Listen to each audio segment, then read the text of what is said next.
Hello students, welcome to class 8। बच्चों, आज हम अपनी अंतरा व्याकरण की जो हमारी बुक है, आज इसमें हम पाठ पढ़ेंगे, पाठ 6, जो कि प्रत्यय के बारे में। ठीक है, हमने उपसर्ग पढ़े थे, अब हम प्रत्यय पढ़ेंगे। ठीक है, प्रत्यय जैसा कि आपको पता है, ये आपने 7th क्लास में भी पढ़ा होगा। प्रत्यय वे शब्दांश होते हैं जो शब्दों के अंत में जुड़कर नए शब्द का निर्माण करते हैं। लेकिन उपसर्ग क्या है? जो शब्द के आगे लगते हैं, प्रारंभ में लगते हैं, और शब्द का जो मूल शब्द है उसमें अंतर आ जाता है। लेकिन प्रत्यय में प्रत्यय क्या है? जो शब्दों के अंत में तो जुड़ता है, लेकिन उसके जो अर्थ होता है वो उसके इर्द गिर्द ही घूमता रहता है। ठीक है, उसका अर्थ में ज्यादा बदलाव नहीं होता है। अब देखो, जैसे कलाकार है, ठीक है, कला और कलाकार, इन शब्दों का मतलब कुछ कुछ एक ही निकल रहा है। ठीक है, कला और कलाकार। जबकि जो उपसर्ग होते हैं उसमें अर्थ बिल्कुल अलग हो जाता है। ठीक है, जैसे चार में अगर हम प्र जोड़ेंगे तो प्रचार हो गया। अब चार का मतलब अलग निकला, प्रचार का मतलब अलग निकला। ये तो हो गई उपसर्ग की बात। और अब प्रत्यय है, चलिए अब हम प्रत्यय पढ़ते हैं। वे शब्दांश जो शब्दों के अंत में जुड़कर नए शब्दों का निर्माण करते हैं, प्रत्यय कहलाते हैं। कला प्लस कार तो क्या हो गया? कलाकार। लखनऊ प्लस वी, लखनवी। खराब प्लस ई, खराबी। लता प्लस ए तो लताएं। उपयुक्त उदाहरणों में कार, ई, वी और ए ऐसे शब्दांश हैं जो क्रमशः कला, खराब, लखनऊ, लता शब्दों के अंत में जुड़ जाने पर नए शब्दों का निर्माण कर रहे हैं। ये चारों शब्दांश प्रत्यय हैं। प्रत्यय के दो भेद होते हैं। प्रत्यय के दो भेद हैं, तद्धित प्रत्यय और कृत प्रत्यय। अब सबसे पहले हम तद्धित प्रत्यय के बारे में पढ़ेंगे। वे शब्दांश जो क्रिया के धातु रूप के अलावा अन्य शब्दों में जुड़कर नए शब्दों का निर्माण करते हैं, उन्हें त्वधित प्रत्यय कहा जाता है। त्वधित प्रत्यय संज्ञा, सर्वनाम, विशेषण तथा अव्यय शब्दों के अंत में जोड़े जाते हैं। जैसे अब ये देखिए, संज्ञा शब्दों के अंत में बूढ़ा प्लस आपा। ठीक है, संज्ञा जो शब्द है उसके अंत में जोड़ा है। ये बूढ़ा शब्द के अंत में जोड़ेंगे आपा तो क्या हो गया? बुढ़ापा। अपना प्लस पन, ये सर्वनाम शब्द है, सर्वनाम शब्द के अंत में जोड़ेंगे अपना प्लस पन तो अपनापन। इसी तरीके से विशेषण शब्दों के अंत में जोड़ेंगे मीठा प्लस आस, मिठास। अब ये शब्दों के अंत में जोड़ेंगे भीतर प्लस ई, यानी कि भीतरी। तद्धित प्रत्यय के प्रकार। तद्धित प्रत्यय मुख्य रूप से 8 प्रकार के होते हैं। स्त्रीलिंगवाचक, कर्तवाचक, गुणवाचक, भाववाचक, सादृश्यवाचक, संबंधवाचक, लघुवाचक और गणनावाचक। अब सबसे पहले हम स्त्रीलिंगवाचक तद्धित प्रत्यय के बारे में पढ़ेंगे। जिन तद्धित प्रत्ययों के योग से शब्दों के स्त्रीलिंग रूप बनते हैं, वे स्त्रीलिंगवाचक तद्धित प्रत्यय कहे जाते हैं। जैसे अब ये देखो, ये प्रत्यय हमारे और ये शब्द हैं, और इससे बने हुए नए शब्द जो कि स्त्रीलिंग में परिवर्तित हो गए हैं। अब देखिए, चाचा है, इसमें ई प्रत्यय जोड़ेंगे तो क्या हो जाएगा? चाची। मामा में ई प्रत्यय जोड़ेंगे तो मामी। बेटा में ई प्रत्यय जोड़ेंगे तो बेटी, यानी कि स्त्रीलिंगवाची शब्द बन गए ये। इसी तरीके से इन प्रत्यय माली में, धोबी में और सुनार में जोड़ेंगे तो देखो, मालिन, धोबिन, सुनारिन। ठीक है, यानी कि ये हमारे जो शब्द हैं वो स्त्रीलिंगवाची शब्द बन गए हैं। इसी तरीके से आ प्रत्यय जोड़ेंगे तो छात्रा, प्रिया, सुता। आनी प्रत्यय जोड़ेंगे जेठानी, देवरानी, नौकरानी। ठीक है, तो ये हमारे शब्द क्या हो गए? सारे स्त्रीलिंगवाची शब्द हो गए। अब है उसके बाद हमारा कृतवाचक तद्धित प्रत्यय।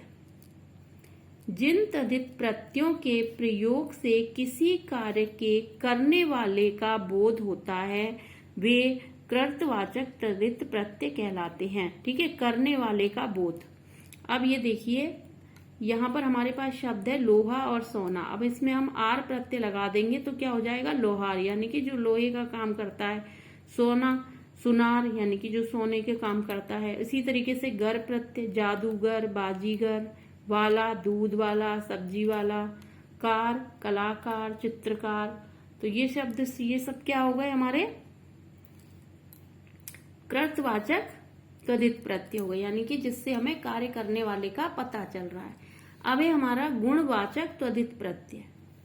जिन तद्धित प्रत्ययों से किसी वस्तु या प्राणी के गुणों या विशेषताओं का बोध हो, अर्थात गुणवाचक विशेषणों का निर्माण हो, उन्हें गुणवाचक तद्धित प्रत्यय कहते हैं। जैसे भूख है, प्यास है, ठीक है, आप प्रत्यय लगा देंगे तो भूखा, प्यासा। एक प्रत्यय लगाएंगे तो सामाजिक, औद्योगिक, नैतिक। लू, दयालु, श्रद्धालु। वान प्रत्यय लगा देंगे तो दयावान, धनवान। वती, पुत्रवती, बलवती। इत, हर्षित, घृणित। ठीक है, इनसे क्या है, प्राणी के गुणों या विशेषताओं का पता चलता है। अब है हमारा भाववाचक तद्धित प्रत्यय।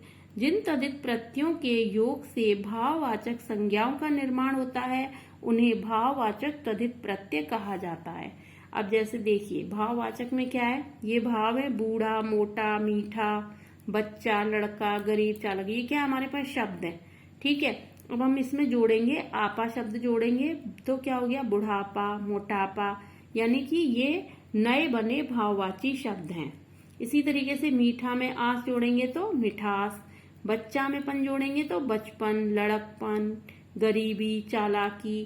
ठीक है, ये क्या हो गए, नए भाववाची शब्द हो गए। उसके बाद है हमारा सादृश्यवाचक तद्धित प्रत्यय। जिन तद्धित प्रत्ययों से समता का बोध हो, उन्हें सादृश्यवाचक तद्धित प्रत्यय कहा जाता है। जैसे अब देखिए, समता का बोध, छोटा है, सा प्रत्यय लगा देंगे तो छोटा सा, मोटा सा। हरा, सुनहरा, रूप हरा, यानी कि नए, इसी से मिलते जुलते, मतलब इनसे जो छोटा और मोटा शब्द है, अगर हमने सा प्रत्यय लगाया तो इससे क्या हो रहा है, समता का बोध हो रहा है। ठीक है, तो यहाँ पर क्या हो गया, सादृश्यवाचक तद्धित प्रत्यय। इसके बाद है हमारा संबंधवाचक तद्धित प्रत्यय। जिन तद्धित प्रत्ययों के योग से किसी संबंधवाचक शब्द का निर्माण होता है, उन्हें संबंधवाचक तद्धित प्रत्यय कहा जाता है। जैसे प्रत्यय शब्द, नए बने संबंधवाची शब्द। अब जैसे धर्म के साथ एक जोड़ दिया तो धार्मिक, राजनीतिक, आना, सालाना, दोस्ताना। ठीक है, तो ये क्या होगा, नए बने संबंधवाची, यानी कि ये नए संबंधवाची शब्द जो है वो बन गए हैं। उसी तरीके से अब लघुतावाचक तद्धित प्रत्यय। लघुता यानी कि छोटा, जो प्रत्यय लघुता का बोध कराते हैं उन्हें लघुतावाचक तद्धित प्रत्यय कहते हैं। जैसे अब ये देखिए, शब्द है कोठी, कोठी और छाता। ठीक है, अब हमने री प्रत्यय लगा दिया तो क्या हो गया, कोठरी, छतरी। ठीक है, कोठी यानी कि बहुत बड़ा एक घर, छाता बहुत बड़ा छाता, और इसमें हमने री प्रत्यय लगा दिया तो कोठरी छोटा सा कमरा, छतरी छोटी छतरी। री प्रत्यय है, इया है, ई है। संदूक में लगा तो संदूकड़ी, टुकड़ी, लुटिया, रस्सी, टोकरी। ठीक है, अब उसके बाद है हमारा क्रमवाचक तद्धित प्रत्यय या गणनावाचक या संख्यावाचक, मतलब जिसमें संख्या का बोध होता है। जो प्रत्यय संख्या के क्रम का बोध कराते हैं उन्हें क्रमवाचक तद्धित प्रत्यय कहते हैं। जैसे अब ये देखिए, शब्द है वा, पांचवा, आठवां, नौवां। ठीक है, रा लगा दिया तो दूसरा, दोहरा, तिहरा। ठीक है, सरा लगा दिया तो दूसरा, तीसरा। चार में था लगा दिया तो चौथा। ठीक है, तो ये क्या हो गए, नए बने क्रमवाची शब्द हो गए। ठीक है, क्रमवाची यानी गणनावाचक, जिस संख्यावाचक भी बोल सकते हैं इसको, संख्यावाचक तद्धित प्रत्यय। तो ये हमारे 8 हमने तद्धित प्रत्यय के बारे में पढ़ा और इनको समझा। इसकी रीडिंग आप एक बार और करेंगे और इसको समझेंगे। उसके बाद हम हमारा जो नेक्स्ट वीडियो होगा उसमें हम कृत प्रत्यय के बारे में पढ़ेंगे। ठीक है, तो अभी आप लोग इसकी रीडिंग करेंगे और इनको समझेंगे कि जो तद्धित प्रत्यय है वो क्या है और कितने हैं और किस प्रकार इनको प्रत्यय जोड़ के इनके नए शब्द बनाए जाते हैं।